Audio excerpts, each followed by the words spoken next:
క్రీస్తునాథుని యందు ప్రియా సహోదరి సహోదరులారా, ఈనాటి దివ్య గ్రంథ పఠనాలను మనం ధ్యానించినట్లయితే మొదటి పఠనంలో క్రీస్తు కొరకు ఆత్మలను రక్షించడానికి మన యొక్క గొప్పతనాన్ని, అంతస్తులను మరియు సుఖాలను విడిచిపెట్టి పరిస్థితులను అర్థం చేసుకొని ఆ పరిస్థితులకు అనుగుణంగా మన జీవితాలను మార్చుకోవాలి అని వాక్యం సెలవిస్తూ ఉంది. అదేవిధంగా సువార్త పఠనంలో క్రైస్తవ జీవితానికి పరిపూర్ణత అనేది ఆ ప్రాణాన్ని కాపాడుకోవడంలో మాత్రమే కాదు, కానీ దేవుని కోసం ఆ ప్రాణాన్ని త్యజించడంలో ఉంది అని వాక్యం సెలవిస్తూ ఉంది.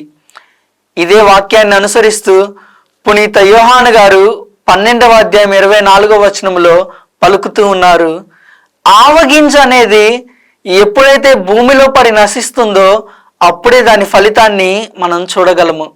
ఇదే క్రైస్తవ జీవితంలో కూడా అవసరమైనది అని వాక్యం ఈరోజు మనకు తెలియజేస్తూ ఉంది.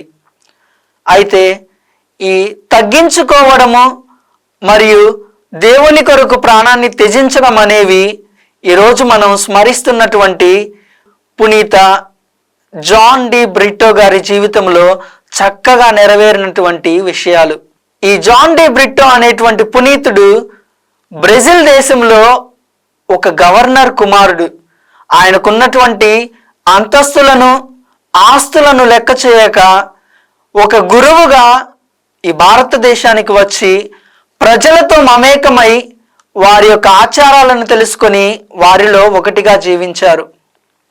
అదేవిధంగా సువార్తలో తెలియజేసినట్లు వారి కొరకు తన ప్రాణాన్ని కూడా అర్పించినటువంటి ఒక గొప్ప పునీతుడు. ఈరోజు ఆ యొక్క గొప్ప పునీతుణ్ణి స్మరించుకుంటున్నటువంటి సమయంలో మనము కూడా మన యొక్క అంతస్తులను, అర్హతలను పక్కన పెట్టి మన యొక్క తోటి సహోదరునికి సహాయపడడానికి శ్రమించాలి. మన యొక్క తోటి సహోదరుడికి సాయం అందించడానికి కష్టపడాలి.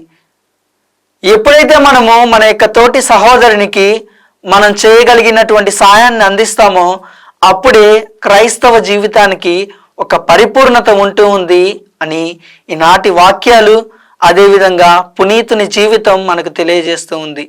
కాబట్టి ఆ పునీతుని మధ్యస్థ ప్రార్థన ద్వారా దేవుణ్ణి మనము ఆ యొక్క గుణాలను మనకు దయచేయమని ప్రార్థించుకుందాం.